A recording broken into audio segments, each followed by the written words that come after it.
Good, we're loaded. Hi guys, welcome to I suppose, Christmas edition of Bucs Banter with me, your host Dan, stealing Conboy's line here, and my guest today is a filthy casual. It's Conboy. Filthy cat. We're talking about the NFL here, and you're calling me the filthy cat. Shut up. That's despicable, Quinn. Shut up. Despicable. Shut up. It's in reference to the conversation we were having off camera. Shut your face.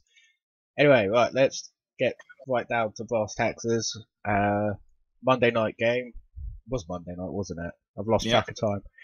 It was. Our one Monday night football game in the year. Against the Atlanta Falcons. And I'll be honest, anyone who keeps up with the podcast, my exact words were, you guys don't have a hope in hell.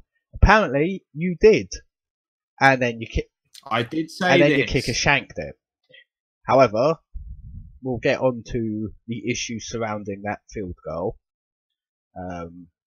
Well, yeah, I'm slightly over that now. I, on the other hand, am not, and I'm not even a Bucs fan. But we'll get on to that in a little bit. So overall, I thought the Bucs played admirably, considering, oh god, how many starters were on the bench? McCoy. They were dropping like flies because, I mean, defensively, you had Gerald McCoy and Levante David, the two best Buccaneers players, full stop, both missing. Vernon Hargraves was missing. Then, his replacement gets hurt and spends most of the game limping around at cornerback. D linemen just dropping in and out like flies. TJ Ward got hurt for like the 100th time this year. The offense, they lost J.R. Sweezy. They lost both tight ends at one point. Deshaun Jackson played like, I don't know, maybe 5 minutes.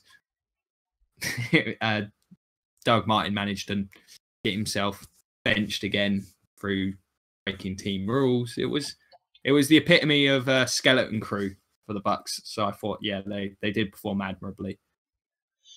Yeah, I mean, I'm more worried about Atlanta now than I was going into the game. I mean, I'm not invested in the team. Atlanta, all Atlanta did was prove, or I suppose they just emphasised what I've been saying about them pretty much since about a month into the season, that they're just not that good.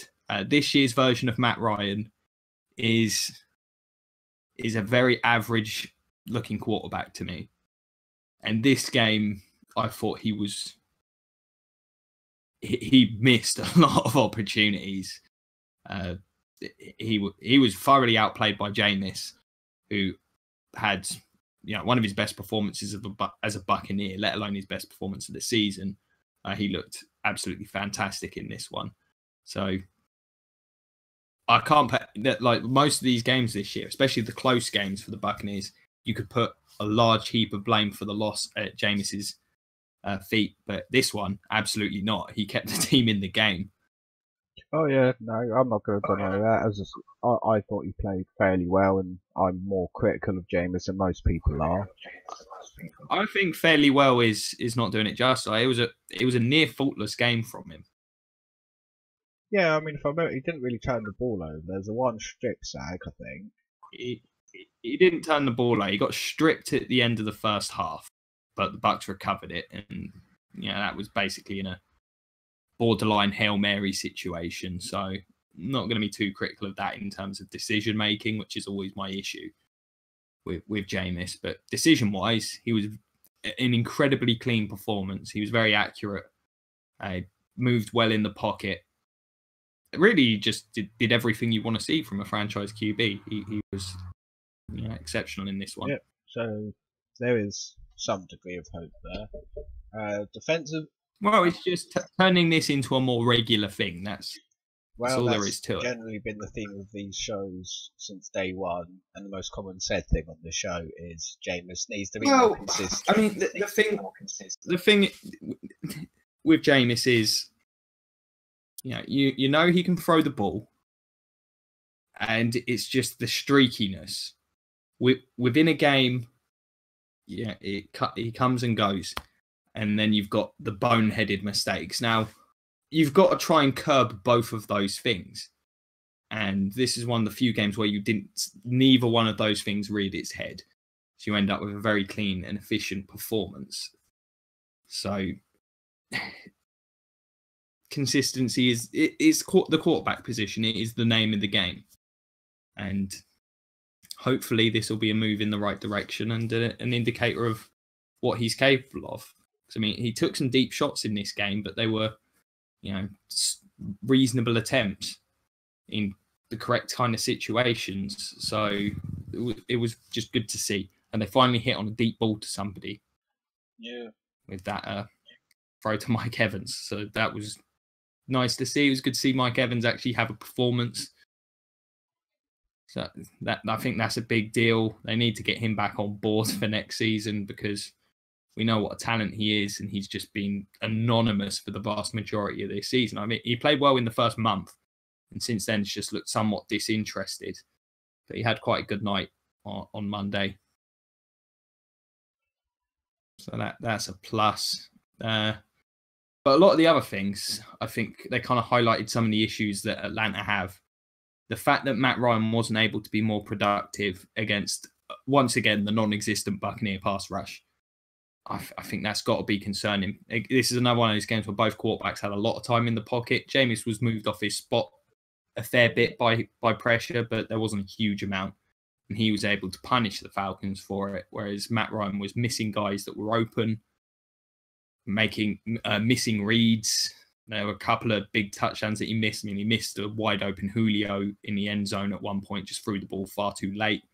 There was one where Levine Toilolo, I think that's how you say his name, he was open up the seam for an easy touchdown, just didn't even see it. It was a really poor performance from Matt Ryan. He really, if this Falcons team is going to go anywhere this year, he needs to play better because they can't rely on teams' run defense being as bad as the Buccaneers were this week. Yeah, I mean, the important thing here is let's not conflate the offensive struggles of the Falcons with a good defensive performance from the Bucs, because quite frankly, it wasn't. If the defense had played competently, I doubt the Falcons would have got that many points on the board, to be honest. Well, you're talking in the passing game. You can't criticise their run game. Devonta Freeman and Deron Ward went absolutely ham in this one. I mean, the team had almost 200. I think they went over 200 yards running the ball. But they're against, and I've been very critical of the Bucs' run defense at times this year because when it's been bad, it's been abysmal. And this was absolutely one of those games. But they were so short-handed. Some of these guys, especially the D linemen, had to play a ridiculous amount of snaps. And you could see the tiredness in the second half. The Falcons did a great job keeping hold of the ball and having long drives because they were able to run the ball so consistently that the Bucs just looked dead on their feet in the fourth quarter. And as a result, the tackling was, oh my goodness, some of the worst Buccaneer tackling I've seen in a while. Yeah, it was pretty shocking. It was almost Tennessee Titans-esque tackling. But I think, I mean, to be honest, at this point, yeah, we're talking about games that ultimately mean nothing for the Bucs, aside from assessing talent for next year. I mean, it's assessing talent and just trying to build a degree of momentum in terms of getting the star play. You still always want your star players to look like star players, I think. Yeah. I mean, a couple of things I took away from the game. Tight end position. I think Tampa is extraordinarily solid at that position.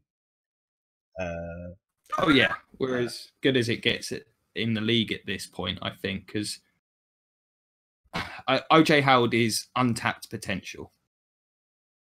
He's had a productive season as a rookie, but his physical skill set, I think, is the reason he was drafted where he was, and people were raving about him in the off-season. And then you've got Cameron Brate, who's a really solid contributor, and I think a really good option to have, especially. And eventually, you have to think he'll be the number 2 tight end. They've not drafted OJ Howard for him to be a rotation guy. So that's That's going to be really good for this team. Yeah, I mean, for offensively, talent side of the ball, I think you pretty much set it. Obviously, QB, wide receiver. Obviously, the biggest issues for the Bucs are, as usual, the running game. Doug Martin is, as you said, as the game ended, officially done in Tampa. Oh yeah, yeah, he's done. Is he on his last year of his contract, or are you shipping him? He's not, but the Bucs can cut him at no cost. He's got no trade value. You're talking about 2 straight years of off-field issues. He's had injuries over the course of his career. He's starting to get close to that dreaded 3-0. And what's his trade value going to be? And he's got a horrible contract. So highly likely he ends up being cut. Indeed. Highly likely. I'd be shocked if not. I thought once again Peyton Barber looked quite good. The fumble ended up being a real difference maker. And frankly, actually, I do just want to mention this now. Fumbles were the difference in this game. The Bucs had the one fumble in the red zone, recovered by the Falcons, takes points off the board. The Falcons have 2 fumbles, both of which work out in their favour. Yeah. So either one of those goes any one of those fumbles goes in the opposite direction, you might be looking at a Buccaneer victory here. Well, we were looking at a tied game, but we'll get onto that actually in a bit. We can talk about that. No. We'll do it after we've gone over the offense and the defense, because there's some issues with that field goal that don't place it in this area. Obviously, your offensive line was, well, they played okay in this one. They played better than I thought they would, but then I realised that they weren't playing against exactly a ferocious pass rush. Yeah, so Vic Beasley, he's either still not entirely healthy, or, and this is something I was critical of him for last off-season, he is just a speed rusher, and teams have figured that out. It turns out the whole running really fast around the corner will only get you so far, and I think that's a part of it. But going to the defensive side of the ball, I mean, considering you guys were basically playing, guys from the practice squads, third stringers, people we'd never heard of, and you managed to basically hold until the very, very end. I think they did an admirable job. Obviously, no Levante David, no Joe McCoy. The effort I can't question. If there's one thing that you can defend Cutter for, and I think I mentioned this after the game, it's that this team, outside of that second half against the Saints, has been a high effort team. And they've been in most of these games, especially towards the end of the year. They're not getting blown out. They could have won that Lions game. They could have won the game against the Packers. They could have won this game. They could have won that first game against the Falcons. They were in all of these games, and a few things go differently. Now, what I mentioned earlier with Jameis, you could point a finger at him. Maybe not the Falcons. Well, definitely not the Falcons game because he didn't play in it. But you could point a finger at him and his issues protecting the football being significant in those games. But in this one, he played a clean game and he was let down by other players around him. But the effort was there. Oh, agreed. Team was trying very hard. Agreed. I think there's a couple of things on defense that need to be addressed.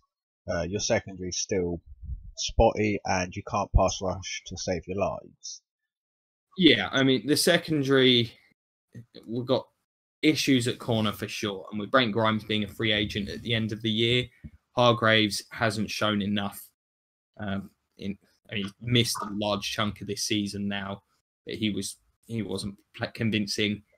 And the other guys, they're probably just bodies at the end of the day. The corner position desperately needs addressing. I look at this defensive backfield and think Justin Evans has shown enough this year. Do you think he could be a long-term guy there? That's really about it. So that's... In Hargraves, I don't know. I've not given up on him yet, but he's got to show more. And even if he does work out, they still need more bodies. You can never have enough corners. Yep.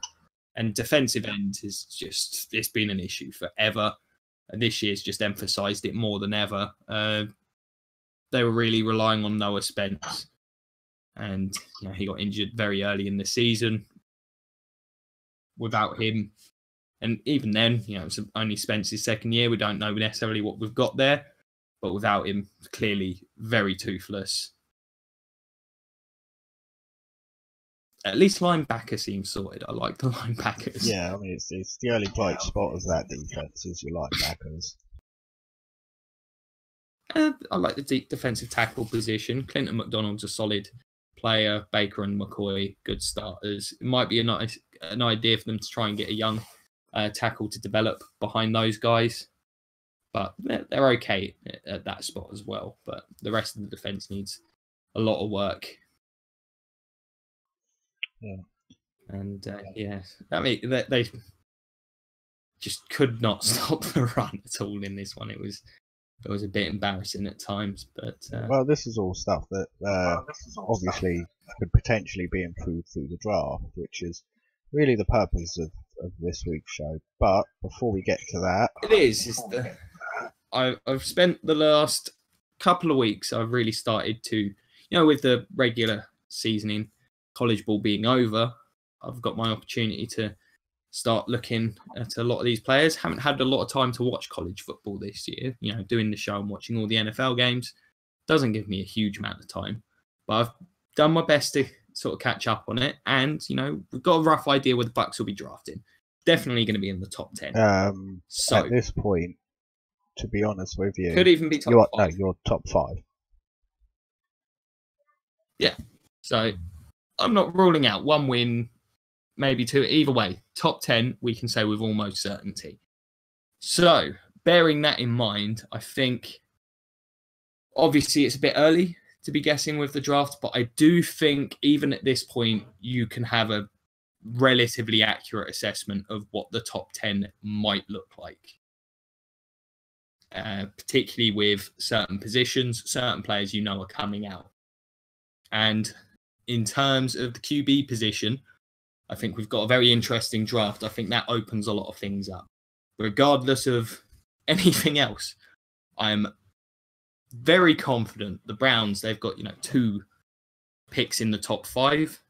I'm pretty sure that they're going to go with a QB with one of them. I think we can say that's a safe assessment. I don't know. You don't think in a good quarterback draft, the Browns with 2 top 5 picks go for a quarterback? I suppose they could. The Sean Kaiser thing has just ended. And you got an option to get someone really good. I also think the Giants are highly likely to go QB. Oh yes, this is our point of disagreement. I don't think they will. I think they will. I think the Broncos, there's a very good chance that they go for a QB. I'm not sure they're not top 5 though. Confident in Paxton Lynch. I think the Paxton Lynch thing, they're probably going to be happy to cut the cord. So that's something that I feel benefits the Buccaneers, especially some of the teams around them as well. The Jets, if the Jets, end up falling behind the Bucs, they're another team I think would be looking QB. And you've got teams that could be looking to trade up for them. There's a large number this year. I mean, you're looking at Darnold. I don't know where he'll go because his year was spotty, but I think Rosen's almost certainly going to be one of the top QBs taken. You've got a couple of wild cards in terms of their skill set and what you've got on tape, because you've got Josh Allen from Wyoming's got an incredible skill set, but very spotty tape. But you could certainly see a team reaching for him in the top 10. Similar with Lamar Jackson, whereas the tape with Lamar Jackson is really good and the numbers are absurd and the skill set will make certain people dribble. It's the kind of player that is quite hard to project. But they're all players that I could potentially see going in the top 15 picks. Not so confident on the Allen one, but you never know. Skill set like that, you get a guy like Bruce Arians like dribbling. So who knows? So all these things work out well for the Bucs. I think this year has a couple of really good defensive ends. I think the safety position, you've got a couple of real high-end safeties, and you've got one of the top guard prospects, I think, in the last 10 or 15 years.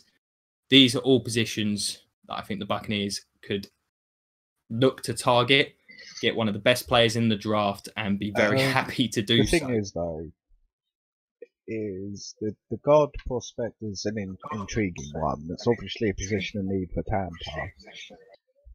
But if I'm looking at this as the Bucs, depending where you are, and depending where certain defensive rushers, pass rushers are, or projected to go. Oh, I think the pass rushers top priority. Yeah, but depending where they're projected to go, however, is I'd entertain the notion of trading down to acquire more picks to really beef up that D-line. But you've got to go D-line.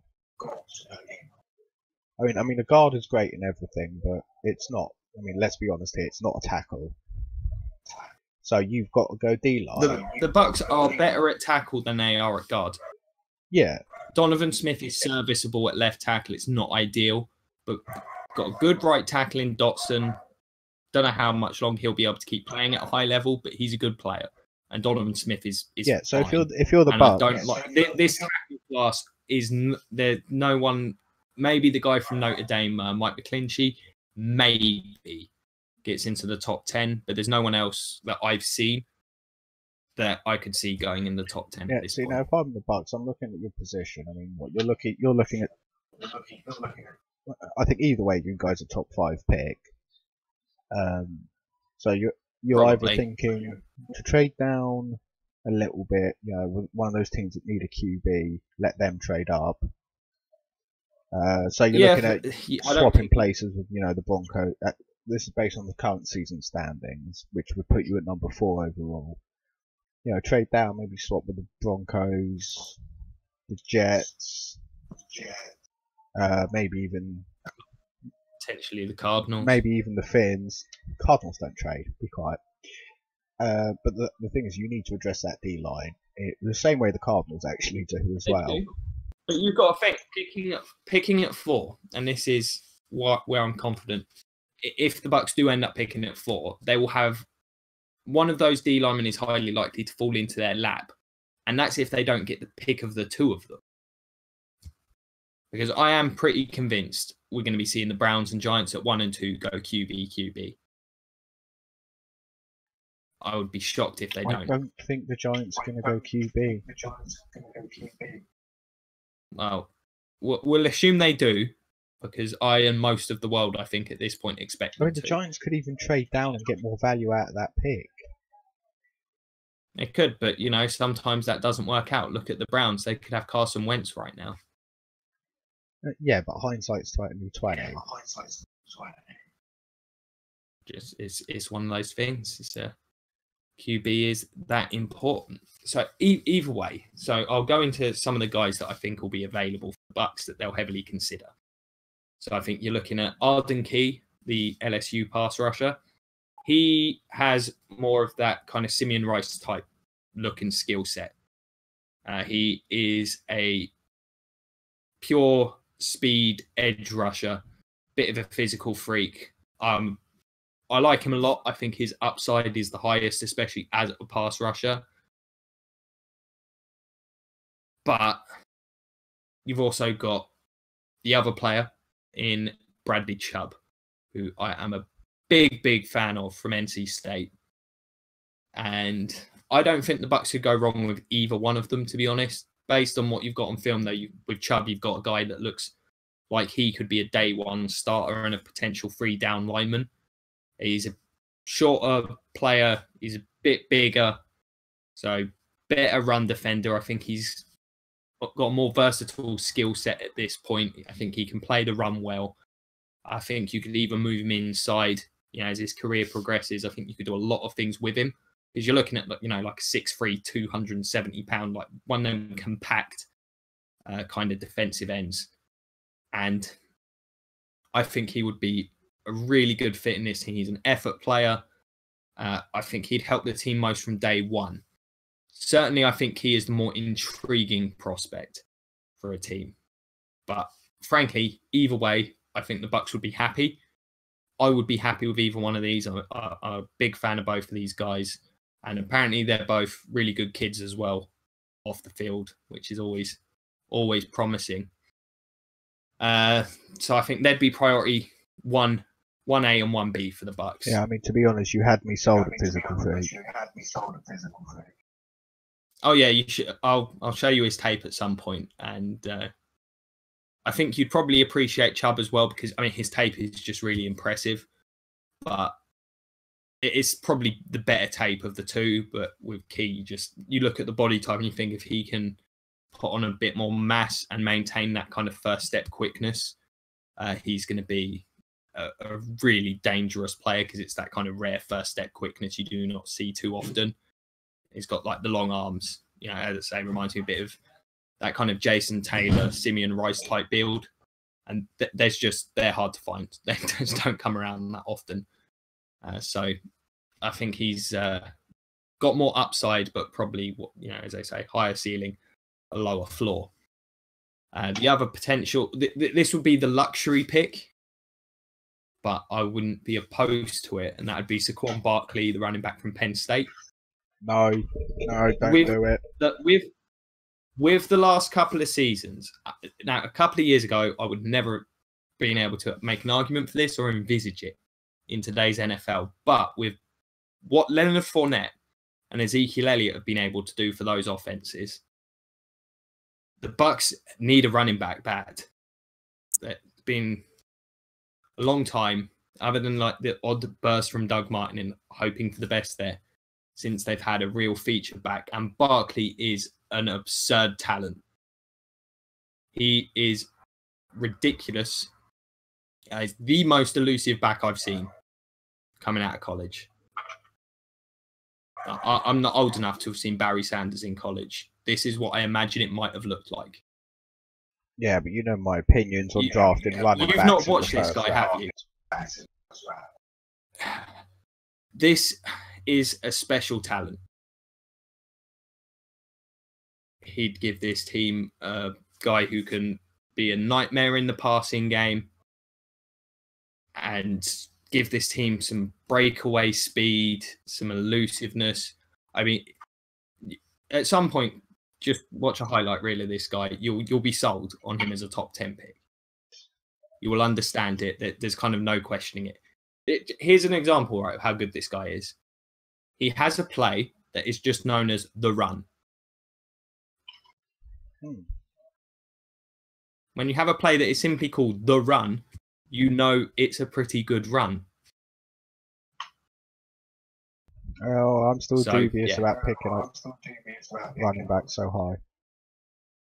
I can understand, as I say, it would be the luxury pick. But it would add a whole new element to this offense. And to be honest, in terms of impact for the 2018 season, I think he'd have the most significant impact of likely of anyone that the Bucs can pick, because generally rookie defenders, there's the odd exception, you know, like Marshawn Lattimore, for example. For the most part, they don't necessarily have a huge impact on your win total straight away, whereas a running back absolutely can. Well, it comes down to philosophy. Are you building for the future, or are you building to win immediately? It sometimes also comes down. It also sometimes comes down to the player. And running backs, for the most part, when you're looking at the absolute top end ones, it's not that hard to project. Although them. Running is running.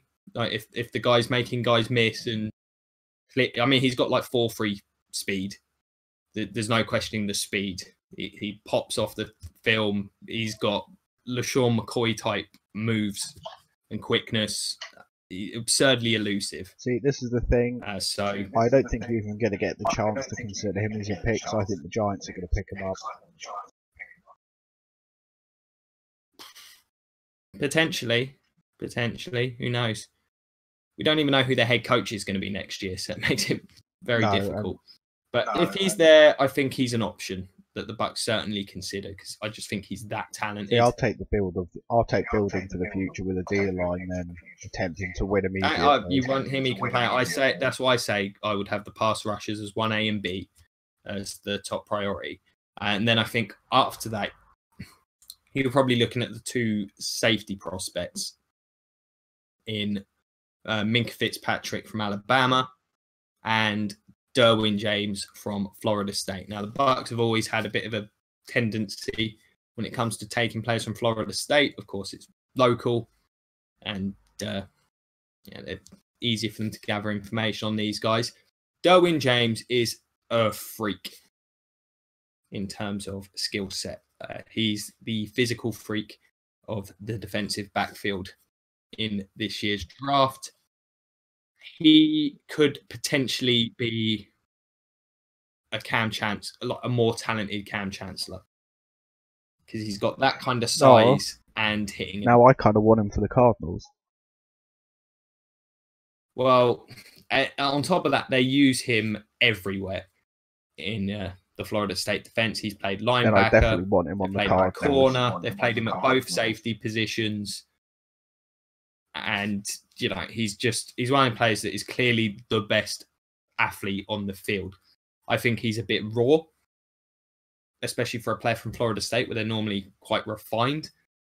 But I think he would fit really well into this team, because the Bucs do have a lot of team speed defensively, and I think he'd give them a bit more pop, particularly in the middle of the field.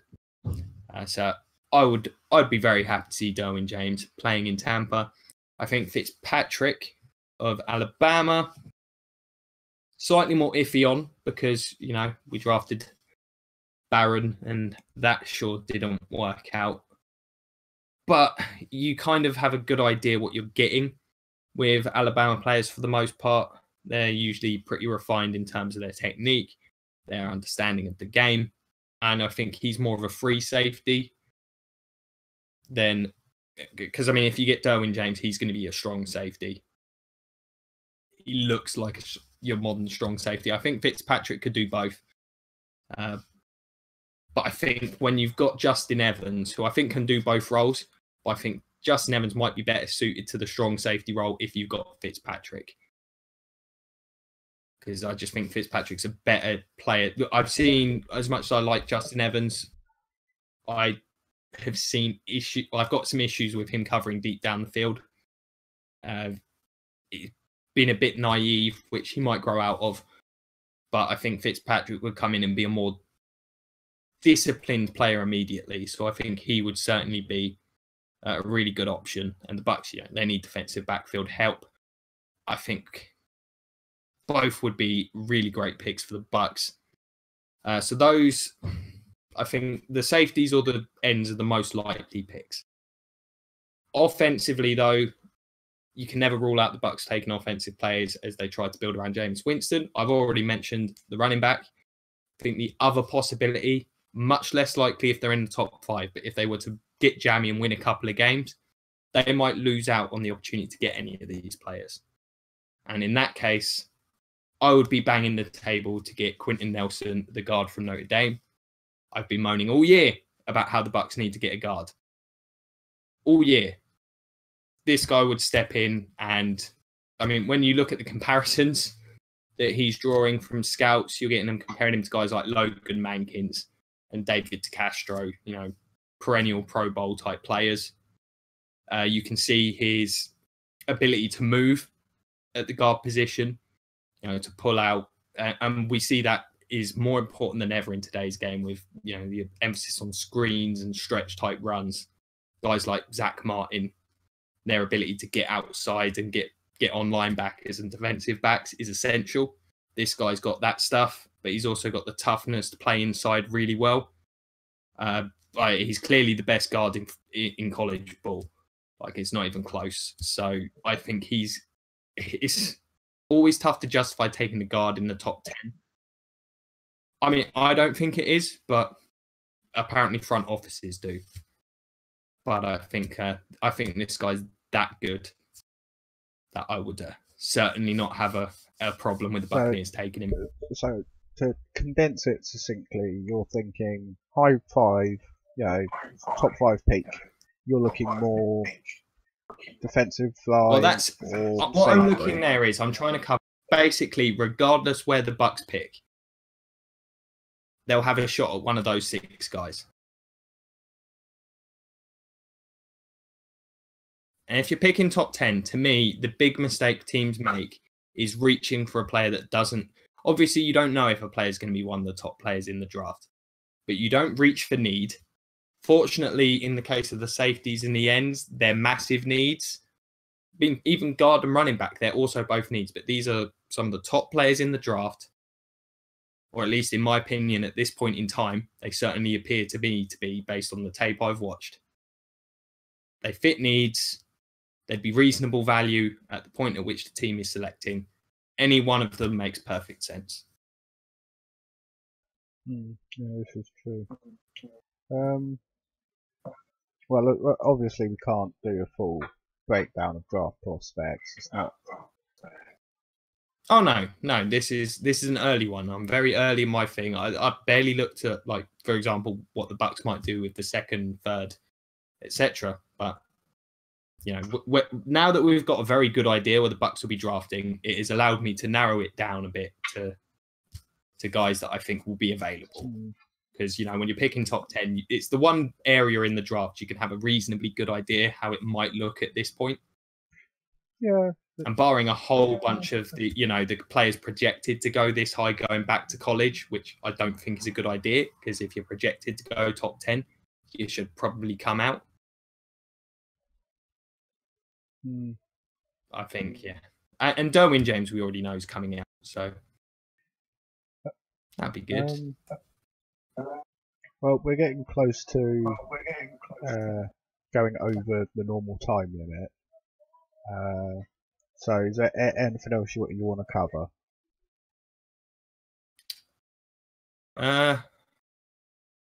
The way the game went on Monday, I think if Dirk Cutter can get one more win, I think he probably keeps the job. If they lose both of these games, especially if they're both ugly, I think he loses the job.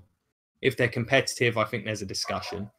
I'm edging towards him keeping the job, not because I necessarily think it's the right thing to do. I think that's what the Bucs will do. So, yeah, that's kind of the only other thing. And I just want to see more of the same from Jameis over the next 2 weeks. That would be wonderful. It would be good to see him continuing progressing.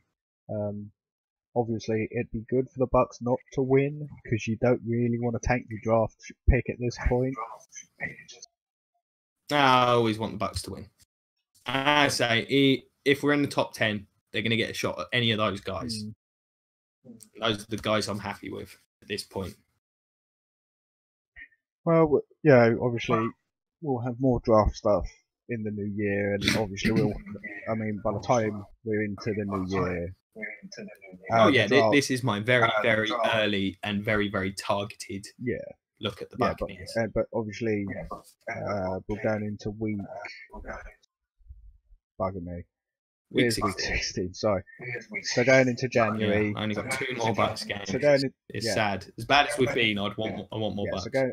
So going into the new year, we'll have the draft order set, with the exception of the last playoff games, guys, but no one cares.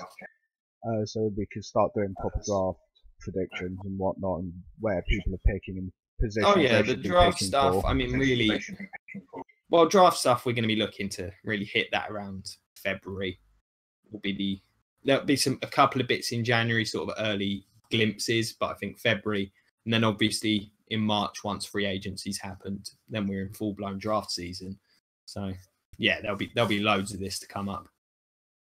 I mean, you might even watch film on some of these guys. Well, for the first time ever, because I don't really care for college ball, I probably will. Just watch highlight reels. You'll be a happy man watching highlight reels. I'm not going to try and get you to watch college games. God no. Alright, well, I think that's probably about it. This is going to be our... Well, we'll... I think the next time we'll be doing a show will be... What? Just before New Year to cover the games that go on over Christmas, or... Probably next Wednesday, I would suspect. Yeah, that sounds reasonable. Because Monday's Christmas Day, Tuesday's Boxing Day, so we'll say Wednesday. Yeah, that's cool. Yeah. Well, we'll think of something fun to do as well. In the mean, Well, we can do like a Santa-y thing in the draft. Like if Santa had one present that every team needs. Yeah, we'll think of something fun to do, and hopefully. I've just said it. That's what we're doing. Well, we'll flesh it out a bit more, but yeah, of course. But no, that's been pretty much it. I hope you guys enjoy the holidays, and enjoy the games over the Christmas period. I'm not a big fan of NFL games actually occurring over Christmas because I feel sorry for the players. Yeah, them poor multimillionaires. Yeah. The sacrifices they make for their millions. I know. But yeah, that's been it from us. So have a good holiday season, and we'll see you hopefully next Wednesday. So that'd be it from me. Indeed. That's it from me. Have a good one, guys, and go Bucs. Filthy casual.